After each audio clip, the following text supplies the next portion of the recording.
Hello, আসসালামু আলাইকুম everyone, কেমন আছেন সবাই? তো বিকালে মাসিপ ঘরে থাকতে চাচ্ছে না কিছুতেই, সে ঘুরতে যাবে বাহিরে, তাই মাসিপকে নিয়ে চলে যাচ্ছি একটু ঘোরাঘুরি করতে। তো দেখুন, ওর বাবাও আবার তার ব্যবসার জন্য কিছু পুদিনা পাতা গাছ লাগিয়েছিল, তো সে জায়গায় আমরা যাচ্ছি। তো উনি যাচ্ছে ওনার কাজে, তো আমি বললাম আমাদেরকেও নিয়ে চলো, মাসিপ একটু ঘুরতে চায়, একটু ঘুরে আসি ওকে নিয়ে।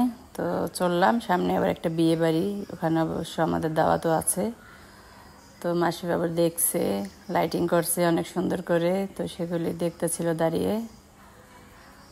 তো এবার খুব আনন্দের সাথে যাচ্ছে, অনেক খুশি, বাইরে আসলেই তার অনেক ভালো লাগে। তো এখন দেখুন মাসের পর বাবার সাথে হাঁটতেছে। তো এখন চলে আসলাম আমরা সেই জায়গায় যেখানে আর বাবা পুদিনা পাতা লাগিয়েছে। তো মাসি তো অনেক খুশি। তো আমি আবার একটু আপনাদেরকে দেখাই গাছগুলো কত সুন্দর হয়েছে, সবুজ, খুবই সুন্দর। তো সেই পুদিনা পাতার পাশে আবার কিছু কমলি শাকও লাগিয়েছে, যেহেতু মানে খালি জায়গা ছিল। এত সুন্দর হয়েছে দেখুন, মনে হচ্ছে কাঁচাই খেয়ে ফেলি। কালারটা অনেক সুন্দর, সবুজ আর গাঢ়, দেখলে এমনি মন ভরে যায়। তো মাসিপ তো এটা দেখাচ্ছে ওটা দেখাচ্ছে, ওর বাবাকে বলছে আমি এটা নেব, ওটা খাবো। ওদিকে আবার আম গাছ ছিল, তো বলতেছে আমি আম পারবো। আমি বললাম যে তুমি কি আম পারতে পারো, তুমি তো ছোটো। ও বলতেছে না আমি পারবোই, আমি আম খাবোই। তো বায়না করতেছিল, ওর বাবা বলতেছিল তুমি এখান দিয়ে ঘোরো, তো আম পারতে পারবে না ছোটো। তো সামনে একটা বাড়ি ছিল পরিচিত, সেখানে গেল, দেখতেছিল কাউকে দেখা যায় কি না। তো একটা বাবুকে দেখা যাচ্ছিল ঘরের ভিতরে, তো ও বাবুর কাছে যাচ্ছিল। আমি বললাম যে ওদিকে যেও না, আসো তোমাকে নিয়ে এদিকে হাঁটি না। সে সেই বাবুকে দেখে সেই ঘরের ভিতরে ঢুকলো।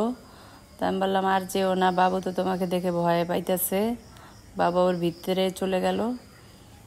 বাবু তো ওকে চেনে না, মনে ভয় পাইছে মাসিপকে দেখে, তাই বাবু ভিতরে চলে গেছে। এখন মাসিবও চলে আসতেছে, বাবু তো ওর সাথে খেলবে না, তাই আমি বললাম চলে আসো এদিকে। তো আবার এদিকে চলে আসলো।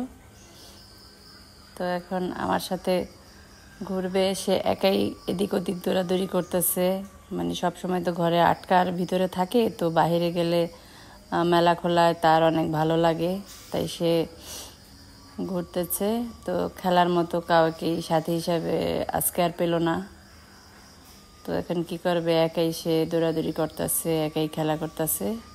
তো আমি বললাম এদিকে আইসা পরে, ওদিকে সাপ থাকতে পারে জঙ্গলের ভিতর। তো সে আসতে চাচ্ছিল না, এখন আবার চলে আসতেছে। তো বললাম এদিকে আসো, আমরা এদিকে হাঁটি। তো সে আবারও ওদিকে চলে যাচ্ছে তার বাবার কাছে। আমি বললাম ওদিকে দাঁড়াও, আমি আসতেছি। সে দৌড় দিয়েই যাচ্ছে, শুধু দৌড় আর দৌড়, মানে হাঁটতে তার একদমই ভালো লাগে না। এখন চলে যাচ্ছি অবশেষে আমরা, আমাদের কাজ শেষ। ওর বাবা আবার কিছু শাকও কেটে নিচ্ছিল খাওয়ার জন্য। তো মাসি বাবার একটা পুরীর দোকান থেকে পুরি নিল, তো খাচ্ছে আর হাঁটছে। তার তো যেতে ইচ্ছে করতেছে না, চারিদিকে লাইট, বিয়েবাড়ির গেট, তার অনেক ভালো লাগতেছিল, সেখানেই থাকতে চাচ্ছিল। আমি বললাম সন্ধ্যা হয়ে যাবে, আজান দেবে, চলো বাসায় চলে যাই।